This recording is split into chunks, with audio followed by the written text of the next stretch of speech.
Abajene muri hehe mwongere mugaruke hano umusaza abaganirize. Ese hari uwambajije ikibazo wambaza ngo nk'umuntu wagiye kwiga hanze ese biba byoroshye kugira ngo abone n'uwo ahura nawe cyangwa dating uri hanze waragiye kwiga? Ibi rero nibyo tugiye kuganiraho kuri uyu munsi. Mwongeye kwirirwa nshuti z'umuryango itamutamu aho muherereye hose, nizere yuko mumeze neza. Nk'uko rero nari mbitangiye ku kibazo nabajijwe n'umwe mu bankurikira kandi mbashimiye cyane mbikuye ku mutima byo kuba hari abajene bakurikirana ikiganiro cyanjye. Bityo rero binkora ku mutima yo kuba hari abo dusangiza ibitekerezo byanjye. Rero nk'umuntu umaze igihe kirenze hafi imyaka 15 hano i Buraya, ikintu nababwira mwebwe muje kwiga abanyeshuri, cyane cyane abanyeshuri, umuntu wese ntekereza ko yaje kwiga nk'umunyeshuri hari imbaraga famiye ziba zarashyizeho kugira ngo uyu mwana aze kwiga. Niyo waza uje kuri buruse ya leta, ariko burya hari n'ibindi umubyeyi ku giti cye aba yarakoze kugira ngo ukunde uze kwiga mu mahanga. Biriya bintu rero ntago ari ubusa, buriya hari ibitambo aba yaratanze, hari ibintu barumuna bawe batashoboye kubona kubera wowe. Bityo rero ni ibintu wakagombye guhora utekereza, wakagombye guhora uzirikana, bigatuma udafata ibyemezo uhubutse, ibyemezo ibyo ari byo byose, kubera yuko wahiswemo mu muryango n'Imana iguhitamo kugira ngo abe ari wowe ujya guhagararira famiye, ujye kwiga, uze uhindure ubuzima. Ntabwo ari famiye yawe gusa ugiye guhindura wowe ku giti cyawe, kuko uzagera aho ushake.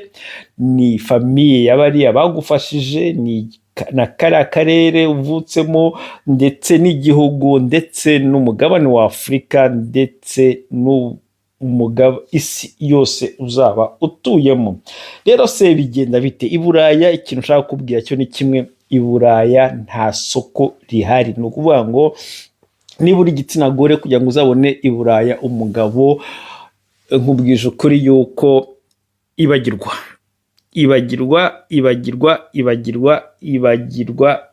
icyo kintu kikure mu mutwe, kubera yuko dore impamvu ngiye gusobanura impamvu nta bagabo ushobora kuzasanga umugabo i Buraya muzima. Icya mbere ni uko abagabo benshi, abasore wenda batari bashaka i Buraya, abenshi usanga twahinduye mindset, ibitekerezo. Tuba dutekereje umuntu duprofita kubera uburyo systeme idukubita. Ni ukuvuga ngo uwo tubonye wese ni umuntu tugira icyo tumukuraho. Nuko bimeze, ubyemere ntubyemere. Usanga ubumuntu bwaradushizemo, usanga ubuntu, ibintu byo kubaka nta kintu umuntu akibyitaho, ntabwo akibiha agaciro. Mu gihe wowe utekereza ko ugiye kubona umugabo muzakundana, umugabo muzarushinga hamwe, mugakora abana, wenda hari ikintu nawe azakwigisha, ariko nkubwije ukuri ko amahirwe ni make cyane, make cyane. Kubera ko ndashaka nkubwire ikintu kimwe: umugabo ushobora kuzakwemera wowe, umugabo uba hano uzakwemera atabanje kumenya icyo azagukuraho, uwo mugabo ntabwo wamubona. Kubera ko nk'uko nabivuze, abagabo b'inaha ngaha ni imboneka rimwe, bari bize, bafite stress nyinshi cyane. Usanga akenshi bava ku rugo bajya ku rundi, bava ku rugo bajya ku rundi, ibintu byarananiranye. Kubera yuko n'abakobwa bari hano bararira, nabo babuze, bakubwira ko abagabo barabuze. Rimwe na rimwe ukisanga bijugunye ku bantu b'abanyamahanga bava ku bindi bihugu, kubera ko bari abanyamahanga. Akenshi usanga baba bazi kubabeshya, babashyira ku mirongo, noneho bamara kubana nabo, bamara kugira icyo babakuraho, nibwo baza kwisanga koko wa munyamahanga nta kigenda, arutwa n'uw'iwacu. Iyo nibura ngira amahirwe nkahura n'umuntu w'iwacu umeze nk'uyu munyamahanga, nari kwishima. N'ubwo bwose mbona uyu munyamahanga ari ibintu iherezo atari ryiza. Icyo ashatse kuvuga ahangaha ni iki rero, umuntu ajya amatwi neza abajene, ni ukuvuga ngo burya nta kintu kiryoha nko kuba ufite umudamu cyangwa ufite umugabo umufasha wawe murakundanye, biba byiza kujya kumwereka ababyeyi bawe, kujya kumwereka iwanyu, mukaganira, mukagira amajoke, mukagira ibintu muganiraho cyane, akaganira n'ababyeyi bawe cyangwa abantu niba udafite ababyeyi, ufite ba onkle, ufite abasaza, bakaganira nawe bakamubaza utuntu tw'utubazo, ibintu nk'ibyo byose, ese ibintu urabikunda ibiki n'ibiki. Babaruje ahangaha ugiye kusanga urongoye umunyamahanga, ukeka, ntekereza ko ukeka, iri jambo ukeka ndarisurinyaho cyane, ukeka yuko aza guhindura ubuzima bukaba bwiza, ariko rero burya mu rugendo rurerure rw'ejo hazaza buriya nta kintu aguhinduriyeho, ahubwo wowe hari ikintu kimwe buriya wibeshye yuko wenda we ugiye gukora diferanse kurusha abo wasize mu rugo, ariko buriya wihuse. Niyo mpamvu uzasanga mu gihe cy'imyaka 10, 20, 25 hari ibintu wasimbukiye ntaho byakugeze. Ni ikiza cya kiremwa muntu, iyo twasanze twarakoze amakosa, turi fieri yo kuba amakosa yacu twayabona ko aribwo burenganzira bwacu. Ntabwo turi ba bantu basubira inyuma tukavuga ko amakosa twakoze twarayakoze, ntitugire abandi bantu inama zo kuba batakora amakosa nkayo twebwe twakoze. Oya, ahubwo ikiremwa muntu bumva ko ari byiza gukora ibintu wowe ushatse, wowe wakunze, ariko yego wabikunze, ariko iyo umaze kubigeramo biba byiza kubwiza abantu kuri at the end of the day, kubera ko wowe niba wowe byagucanze, kuki ushaka ko na community yose icanganyikirwa nkawe? Kuki ushaka ko igihugu cyose gicanganyikirwa nkawe? Kuki ushaka ko isi yose imera nkawe, icanganyikirwa nkawe? Byaba byiza yuko wagira inama abajene bakiri inyuma, kugira ngo nibura bo bazahindure ibintu mu buryo bwiza. Rero ngarutse inyuma ku bantu, niba uje kwiga warasize umujene mu rugo, uriya mujene mugumeho, uriya mujene mugumeho, nkubwije ukuri yuko wakora neza ugumye kuri uriya mujene, kuruta yuko wagera ahangaha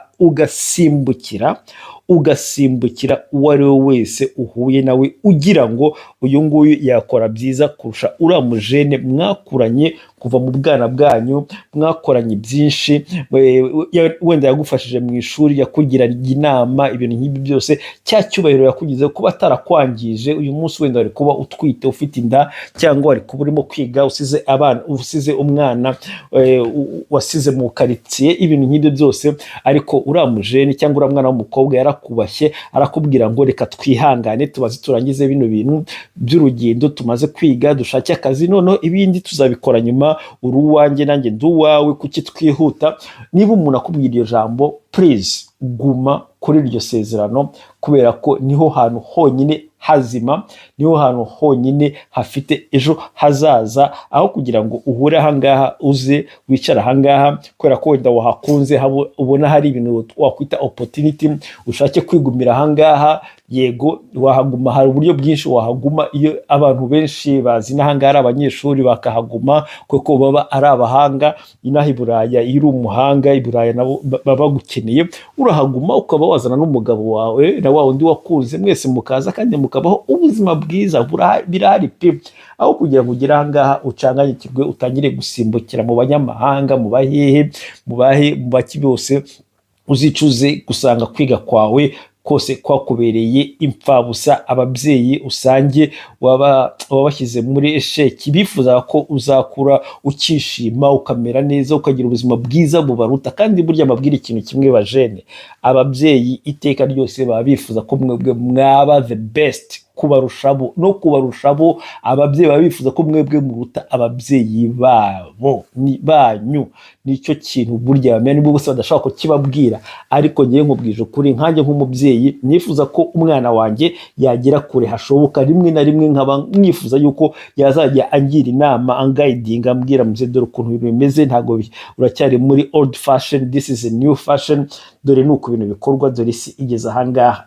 Nta kintu gishimisha nk'icyo ngicyo. Rero byaba bibabaje kubona umuntu yagushyizeho imbaraga ze zose, wagera mu mahanga wowe ukajya kwikorera ibyawe kubera inyungu ngufi gusa utekereza ko arizo nyungu, ariko kugira ubwenge, ariko nyuma y'igihe gitoya ugasanga ibintu birapfuye. Bityo rero niba uje kwiga mu mahanga, itonde, tuza, fokasinga mu bintu byakuzanye, iga, ushaka akazi, shaka imirimo, ube ukora urimo no kwiga, birafasha, binihutisha dream zawe. Nkubwiza ukuri, udufaranga inahanga dukora, wakora mu kabare, wakora mu resitora, wakora hehe, akazi inahangaha kagufasha kuzigama udufaranga dukeya ukagera kure hashoboka. Bityo rero ngewe niyo nama nagira uwo muvandimwe warumbajije, kugira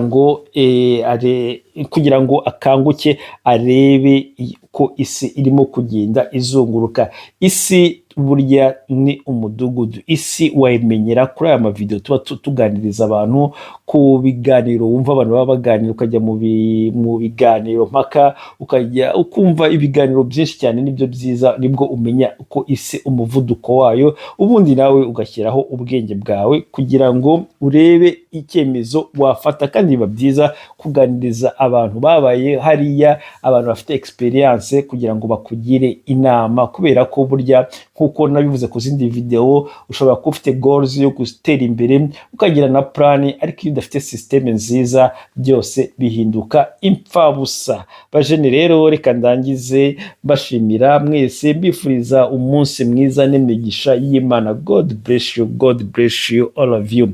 Ciao, ciao, ciao, ciao, ciao.